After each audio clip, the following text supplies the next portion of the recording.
Happy New Year, and welcome back to the Minnesotan Sports Podcast, where I'm just going to keep this hat on because, my job here is to make my misery entertaining for everyone watching. So it'll be even funnier if I just have this hat on while I rant this whole time. So I went up here to do my raw reaction. For everyone that knows, the game was pretty bad if I start doing my raw reaction before the game even ends.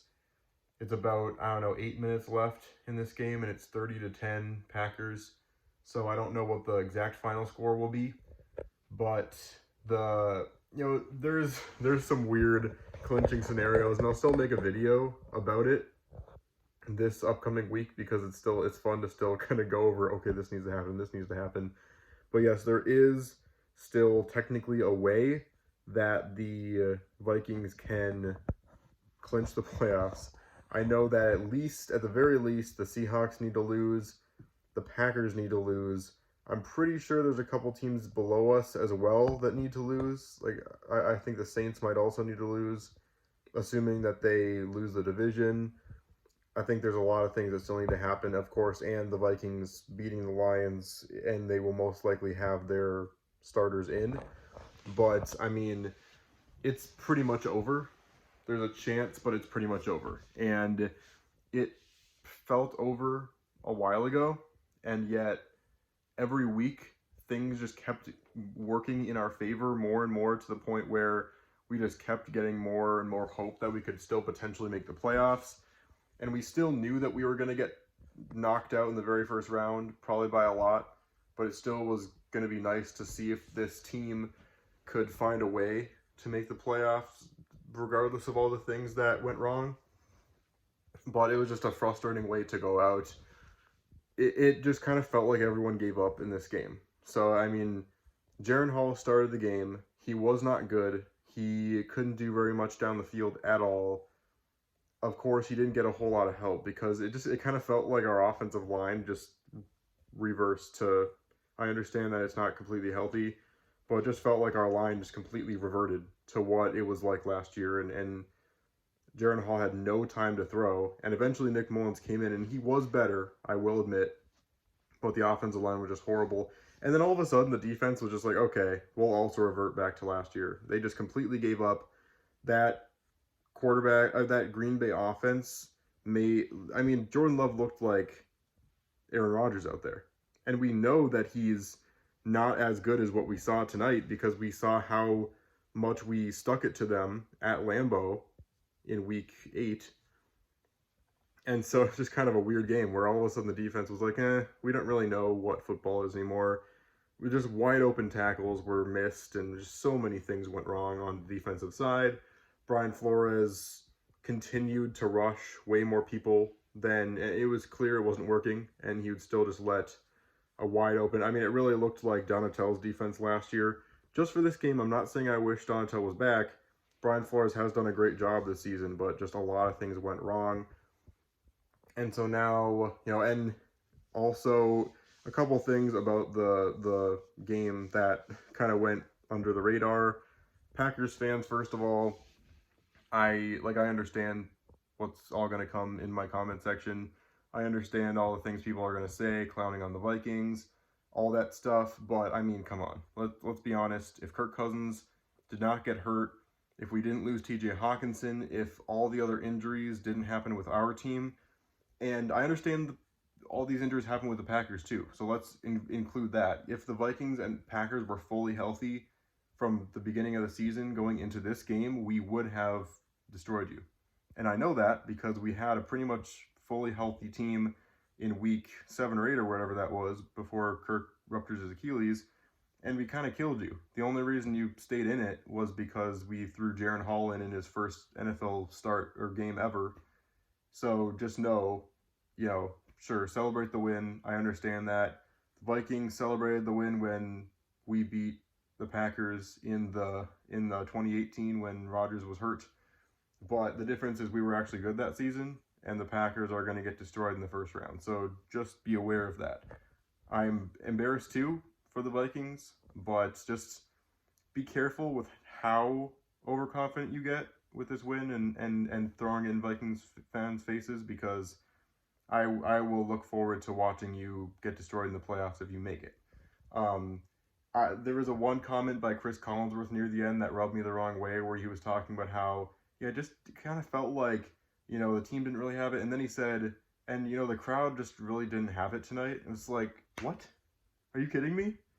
You just watched what happened and you're saying that the crowd should have came with more in the tank to cheer on the team? Like, for the first quarter, we had it, and then we realized what was going on, and it just kind of a weird thing for Collinsworth to say. And Brett Favre's name was said way too many times in the broadcast for my liking too, because he's also a name that Vikings fans do not want to hear. But looking forward now, so again, the Vikings technically have a chance to clinch the playoffs, but let's be real, the season is over. The Vikings fall to 7-9, and what's so agonizing about it is the Vikings are then going to come back next week and find a way to win, improve to 8-9, and decrease their chances of getting a good draft pick. I don't want them to try to lose, but I kind of want them to try and still lose, if that makes sense. I understand the whole winning culture thing, and I'm fully in support of that, but I would still like them to try absolutely their hardest to win and still lose, because that technically is still promoting a winning culture, if I'm being honest. Going into the off season, I'll do a much bigger, long video talking about it, but obviously it's going to be a very interesting and tumultuous off season for the Vikings, and it's going to be a stress-filled one, because we're going to have Justin Jefferson that is probably going to hold out unless we offer him basically half ownership of our team at this point, which I'm happy to give him. Kirk Cousins, anyone saying that we shouldn't try and get Kirk Cousins back, at least for a one-year deal, I mean, have you even been watching this season? It's pretty clear we need him, so hopefully we can get Kirk Cousins back. At this point, the ball is in our court, because obviously Kirk Cousins wants to come back. He said it so many different times. So the ball's in our court, whatever we want to decide. We've got decent defensive players that are probably going to leave in free agency, and we still have that hanging over our head. And the draft, again, we're going to get just a mid-round pick because we won just enough games to not get a top pick in the draft while still missing the playoffs. So that's fun. And so just a lot of frustration. And it's one of those things that's just like, what could have been is the frustrating part. Because last year it was the same story, just in a very different way. Because the Vikings fans, if we had the defense from this year, last year, we easily could have been in the Super Bowl. Like, I'm not even joking. We still probably would have lost to the Eagles, but we would have had a legitimate chance of going to the Super Bowl last year if we throw in Brian Flores' defense and scheme with the players we had last year.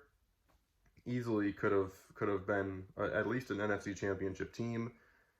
And then you throw that into this year, it's a much different story, obviously, but you had the feeling that the way that this offense was starting to pick it up in Week 8 going into that game against the Packers in Lambeau, the way that the defense was finally starting to roll, we had everything going for us. And you had the feeling that if Kirk wouldn't have gotten hurt, we would have gone on a really long win streak. We probably would have had a good chance of knocking off the Lions for the division. And so it's just two different tales of what could have been, very different ways of it happening, but still two different, just seasons full of frustration, regret, and understanding that if the football gods didn't hate us and the two and everything crossed together in the right way, we would have had championship teams the last 2 years. And it just didn't happen because the Vikings can't win championships. It's just not the way it's supposed to work. The Packers are meant to be the team that goes to the playoffs, and the Vikings are supposed to be the team that sits and watches. And it just kind of feels like that's the way it's supposed to be. Hopefully we can come back next year and it'll be a different story. But, it's hard to feel like things will change. Trying to stay optimistic, we could still re-sign Kirk. We could still extend Jefferson. And if the offense gets back to what it was when Kirk was playing this season, if we can somehow get Brian Flores to come back for one more year, I've got a feeling he's going to take one of these head coaching jobs. But if he does come back, we could have everything, all the stars align, and the Vikings could be a pretty dangerous team next year. especially since I feel like there's going to be a lot of teams doubting us going into next season, because all they would go in and see is the record we had this year and not remembering all the stuff that went against us. So there's ways to be optimistic, and I will make a video about all the reasons to be optimistic. I'll do all those breakdowns, but season's technically not over yet. There's a lot of exciting NFL stuff to happen because this should be a really interesting playoffs this year. Thankfully, I'm an NFL fan and not just a Vikings fan. Otherwise, it would be pretty tough for me. But because I love the NFL so much, it's nice that even with the Vikings being out, I can still, have a full month of really exciting action to watch. And then, of course, we now go into Twins season, where the off season has been us getting one, injury-prone old reliever so far, and that's all we've done. So great stuff going for the Twins too. But it once the dust settles and I look back at it in the next couple days, I'll be more optimistic about things. But that will do it for today. I hope you had a good New Year's celebration besides watching the Vikings once again embarrass themselves on primetime. And, that's all I have for you. But thanks so much for watching this one, and I'll be back with more content in the next few days. So thanks again, and I'll see you on the flip side.